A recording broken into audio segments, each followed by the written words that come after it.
Oi, oi, tô aqui de volta depois de um bom tempo para dizer que relaxa, vai dar tudo certo. Mas para quem mesmo? Olá, pessoas. Meu nome é Cora Pitangui, tô aqui de volta no canal depois de um bom tempo. É engraçado que no último vídeo eu falei um pouco sobre estar ausente, né? Retornar depois de um bom tempo. Passei por uma situação de Covid gestante, né? Que me afastou da intenção de fazer um vídeo semanal aqui, mas estou cá de volta com uma outra questão, né? Como já destacado aí na entrada, né, do vídeo, eu perdi os meus bebês, né? Felizmente esse ocorrido aconteceu e eu estou num processo ainda de luto, por isso andei afastada, né? Não me vi em condições de criar nenhum conteúdo, principalmente pensando nas temáticas que seriam desenvolvidas aqui no canal a priori, né? A minha intenção, eu já tinha listado uma boa quantidade de conteúdos que eu tinha intenção de desenvolver a partir da experiência, né? Da gestação, da experiência materna, não só com um olhar psicológico, né? Que cabe à minha profissão, mas com uma vivência inserida na experiência mesmo. Porém, né, um processo aí que foi interrompido, de certa forma, pela questão do óbito dos bebês, né? Eu estava grávida de gêmeos e bom, eu resolvi então agora, ainda estou em processo de elaboração, né, gente? Não é uma vivência muito simples, não é uma vivência longe de ser fácil, né? E mesmo eu, psicóloga, com toda a compreensão do processo de luto, do processo psíquico, dos processos emocionais, mais uma vez não deixo de ser ser humano, então é muito difícil para mim, inclusive, estar aqui. Como a proposta do canal é compartilhar o empírico, né? E a experiência materna, ela não se findou com a partida dos meus bebês, né? Ela inaugurou uma vivência um pouco diferente. Não tem como dizer que eu não sou mãe, né? Não sou mãe mais da experiência com os filhos, mas internalizou, né? É uma experiência que eu não vou esquecer nunca mais. E eu acredito que muitas mamães aí que tiveram essa infelicidade, né, também devam ter esse sentimento, né, de que são mães, né, mães de anjos ou, enfim, como queiram nomear, mas é uma experiência que não tem como deixar de ser. Então, bom, a partir disso eu queria tentar trabalhar hoje essa experiência, né, do conflito inicial, do susto de ser mãe, até chegar numa vivência amorosa, uma vivência compreensiva da experiência de ser mãe durante a gestação e chegar tão rápido, né, à experiência de perda tão brutal. Eu tive um aborto espontâneo a partir de um diagnóstico chamado transfusão feto-fetal. A transfusão feto-fetal, ela não tem muita relação com a saúde da mãe, mas com o desenvolvimento da gestação gemelar de univitelinos. A gestação gemelar de univitelinos, ela costuma ser uma gestação de alto risco por si só. No caso dos meus bebês, eles estavam dividindo a mesma placenta, o mesmo óvulo, seriam idênticos, né? E isso, né, esse diagnóstico, ele diz da união de vasos, né, de uma veia importante, da artéria, e fazendo com que a circulação sanguínea dos bebês fosse, no fim, uma só. Então, a partir disso, um bebê acaba enfraquecendo o outro. Já é normal da gestação gemelar um ser maior do que o outro, né? Nascer maior do que o outro e depois se desenvolver. Mas, no caso da transfusão feto-fetal, dos meus bebês em específico, um desenvolveu uma anemia e o outro estava provocando no outro uma insuficiência cardíaca. Então, estava enfraquecendo ambos, né?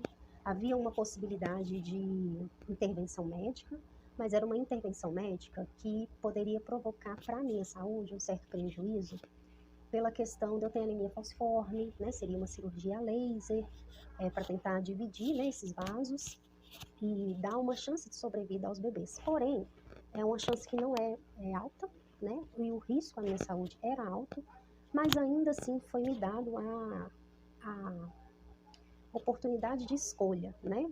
Foi um momento conflituoso para mim, porque quando, né, o médico vira para você e fala isso, fica meio que ditado que ou a sua vida ou a vida dos bebês, então gera um outro conflito dentro de um conflito, né? Eu já havia decidido internamente de ir até o fim, né, fazer o que fosse possível, porém não houve tempo, né? Mesmo que houvesse o médico que possivelmente poderia fazer esse procedimento, que é raro quem faça, né, principalmente pela via do SUS,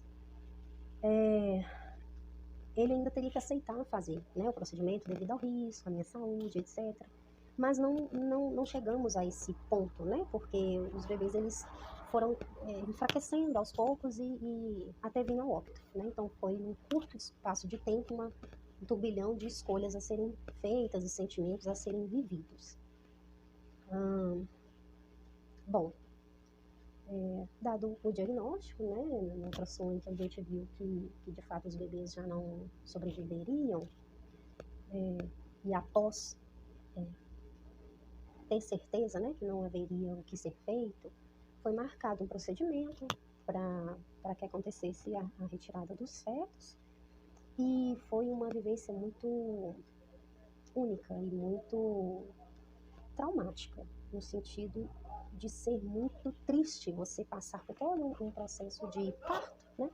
Foi um parto normal, uma indução, um parto normal, e não ter não ter o seu filho ali nos seus braços para como um processo mesmo de recompensa de toda a dor vivida e tal. Eu acho que o parto, a mulher passa um pouco por isso.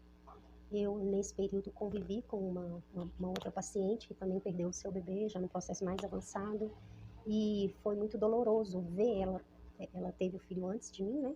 E ver ela passando por tudo isso, e eu logo na sequência pensando, nossa, eu vou passar por tudo isso e também não vou ter os meus filhos, né, nos braços. E então é muito desgastante emocionalmente, né? É muita emoção ao mesmo tempo. A gente reúne ali um sentimento de culpa, um sentimento de tristeza muito profunda. O vínculo materno é algo muito único, não tem muito como se explicar. É uma parte de você que mal chegou no mundo e já está indo embora, nesse caso. Então, é muito, muito triste, é profundamente triste, né? Não tem nada que justifique esse tipo de experiência.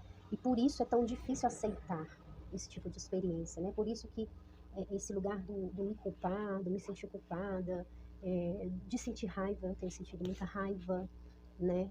Porque é injusto, todo o processo é injusto, né? E não tem a quem ocupar, não tem, porque foi um processo natural, não tinha o que ser feito.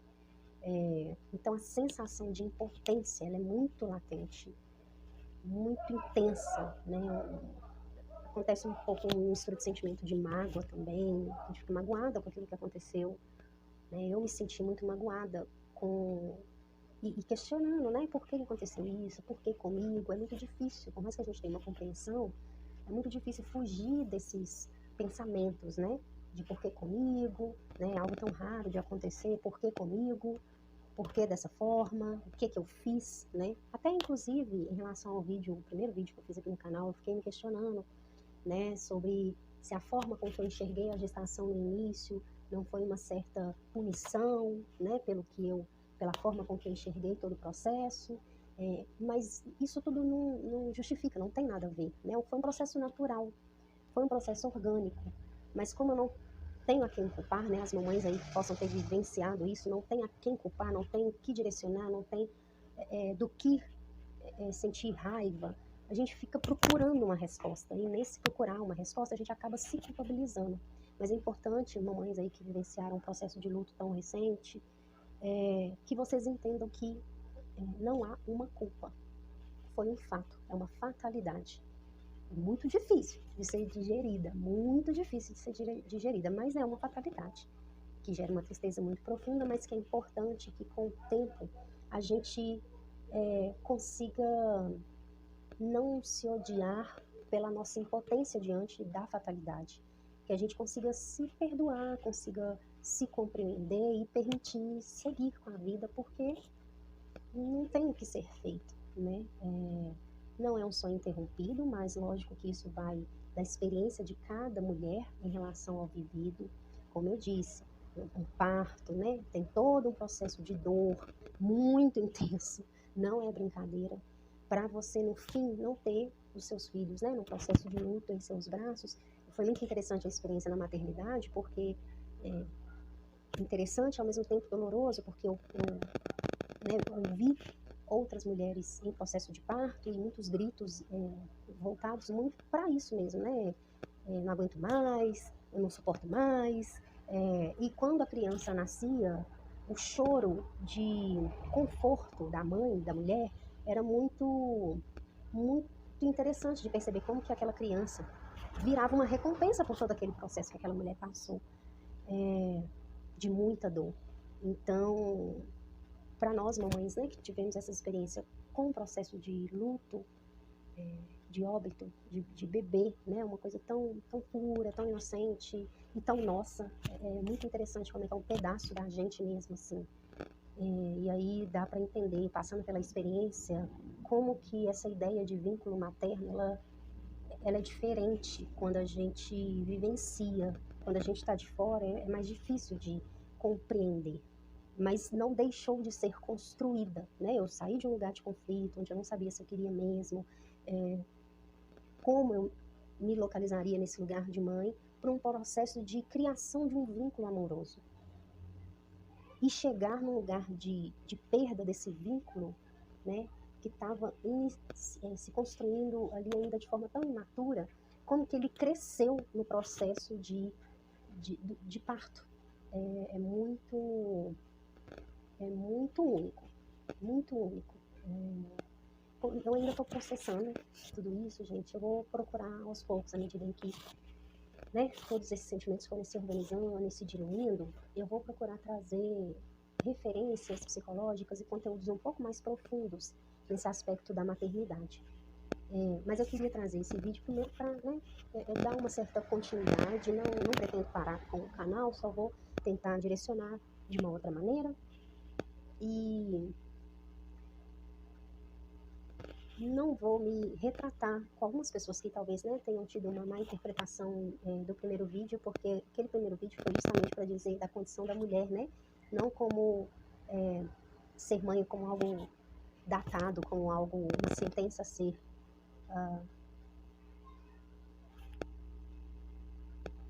uma exigência a ser cumprida, né? É uma escolha. E a mulher tem esse direito, e tudo bem não querer, né?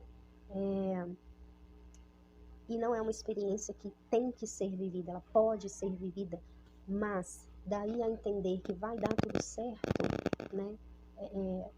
Hoje, dentro dessa experiência, eu consigo estar mais próxima, enxergando cada vez mais, como se fosse a história do carro vermelho, né? Uma vez que você tem o desejo de ter um carro vermelho, você só enxerga carro vermelho. Depois que eu passei por essa experiência de maternidade e de luto, é como se abrisse um horizonte para mim de compreensão de que isso, infelizmente, é mais comum do que a gente imagina, e a gente, às vezes, traz uma compreensão, é tão distante que a gente tem uma sensibilidade muito pequena em relação a abortos espontâneos, sabe? Ah, não, você vai ter outro filho. Você pode ser mãe ainda, né? Então, mas é uma vivência muito marcante. Claro que depende da experiência de cada um, mas é uma vivência muito marcante. A ideia de ser mãe e a ideia de não ser mãe, né? Ainda num processo interno, uterino. E muitas mulheres passam por isso com muita frequência. Tem mulheres que têm 3, 4 abortos antes de ter um filho, tem mulheres que têm o desejo, mas não conseguem ter.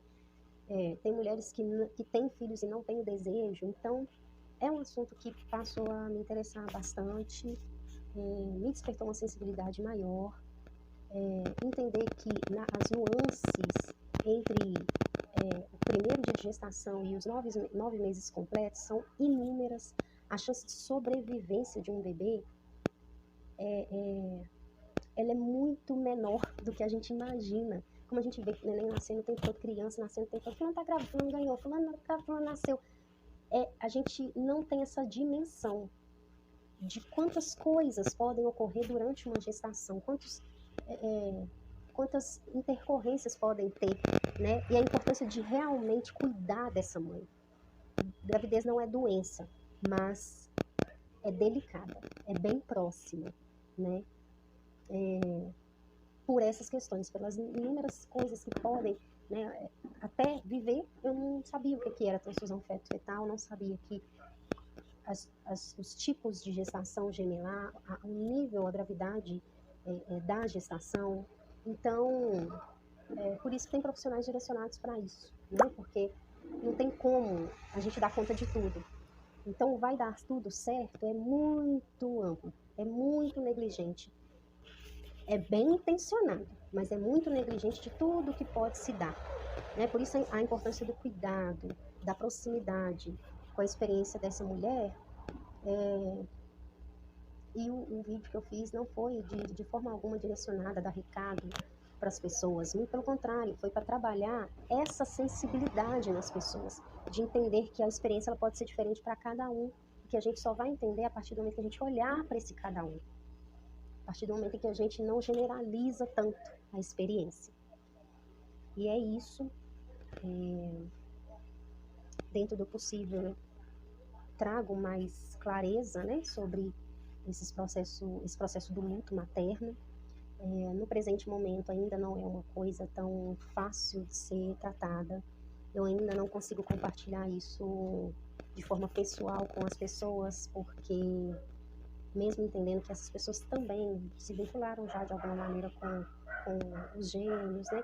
Já havia todo um planejamento, uma intenção de às vezes conversar sobre ajuda nesse luto coletivo, mas ainda é uma experiência a ser absorvida. Né?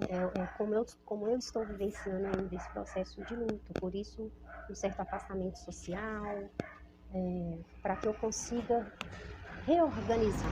Então vocês, mãezinhas, que também perderam os seus bebês e se encontram num processo meio de isolamento, né? Uma certa quietude, não se culpem, se dê o tempo de vocês, né? Para que o processo possa acontecer, não vai ser instantâneo, infelizmente, e as pessoas em volta que possam ter a sensibilidade também, né? De dar tempo ao tempo. E mesmo desejando que futuramente, né, que a pessoa siga a vida e que vai dar tudo certo, e que ela pode ser mãe de novo, ou que ela pode se entregar ao trabalho, ou que ela pode... Mas calma, não é agora que essa mãe que perdeu um filho está disposta a ouvir isso, ou precisa ouvir isso, né? Às vezes ela precisa ser ouvida, ou precisa só de um abraço, de uma acolhida, né? Talvez ainda não seja o momento de ficar destrinchando a experiência traumática, marcante, única, né? Pode ser que esse tempo nunca se dê, pode ser que ele se dê de imediato, né? Pode ser que essa mãe, quanto mais ela falar, mais ela se liberta, mas é uma experiência muito única, que a gente precisa aprender a respeitar. Sempre. Respeito é sempre bem-vindo, né? E é isso. Gratidão pela atenção. Até a próxima.